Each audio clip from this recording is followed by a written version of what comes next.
बिस्मिल्लाहिर्रहमानिर्रहीम नहमदुहु व नुसल्ली व नुसल्लिमु अला रसूलिहिन नबिय्यिल करीम। अम्मा बाद फ़अऊज़ु बिल्लाहि मिनश शैतानिर रजीम। बिस्मिल्लाहिर्रहमानिर्रहीम फ़स्अलू अहल ज़िक्र इन कुंतुम ला तअलमून।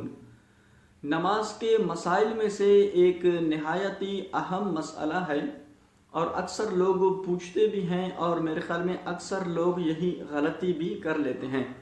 तो इसलिए आपसे गुजारिश है कि जो मसला मैं बयान करने जा रहा हूँ, अगर इस मसले को तवज्जो के साथ आप सुनेंगे तो इंशाअल्लाह अज़्ज़ा वजल इससे आपको काफ़ी फ़ायदा होगा। वो मसला ये है कि तकबीर तहरीमा के हवाले से बाज़ लोग पूछते हैं कि अगर कोई शख्स तकबीर तहरीमा ना कहे, यानी नमाज शुरू करते वक्त जो तकबीर कही जाती है, यानी दोनों हाथों को बुलंद करके लफ्ज़ अल्लाह अकबर कहना, तो ये तकबीर तहरीमा है।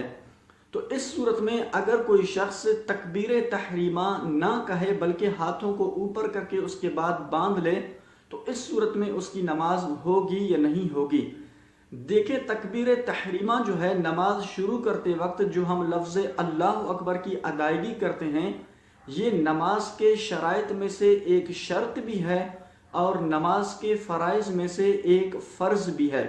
लिहाजा अगर हम नमाज पढ़ते वक्त सिर्फ हाथों को बुलंद करके और दिल में लफ्ज़ अल्लाह अकबर कहते हैं बल्कि ज़ुबान से अल्लाह अकबर की अदायगी नहीं करते, तो इस सूरत में हमारी नमाज शुरू ही नहीं होगी।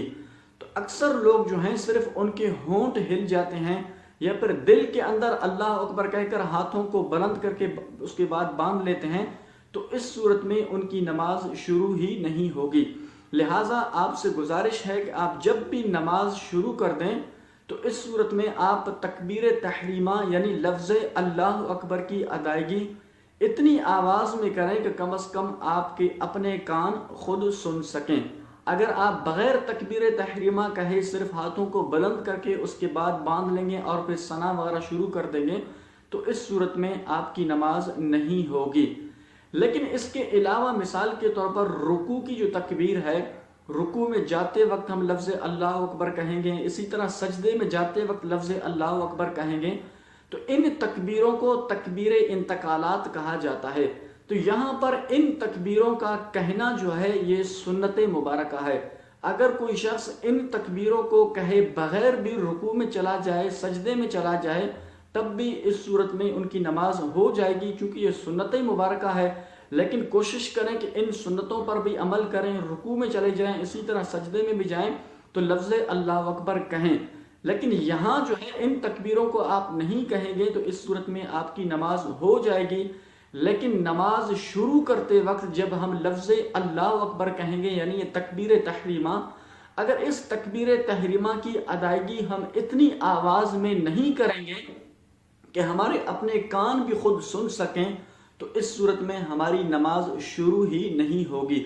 लिहाजा आपसे गुजारिश है कि आप जब भी नमाज शुरू करने लगें, घर के चाहे ख़वातीन हो या मर्द हो, सब पर यह लाजिम और ज़रूरी है कि जब भी आप नमाज शुरू करें तो तकबीर यानी लफ्ज़ अल्लाह अकबर जो नमाज शुरू करते वक्त कही जाती है, उस तकबीर की अदायगी इतनी आवाज़ में करें कि कम अज़ कम आपके अपने कान खुद सुन सकें। अगर हम दिल में ही तकबीर कहेंगे या फिर सिर्फ हमारे होंठ हिल जाते हैं लेकिन जो है उसकी आवाज़ हमारे कानों तक नहीं पड़ती, तो इस सूरत में हमारी नमाज शुरू हुई नहीं होगी।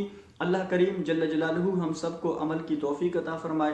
व आखिरु दावाना अनिल हम्दुलिल्लाहि रब्बिल आलमीन।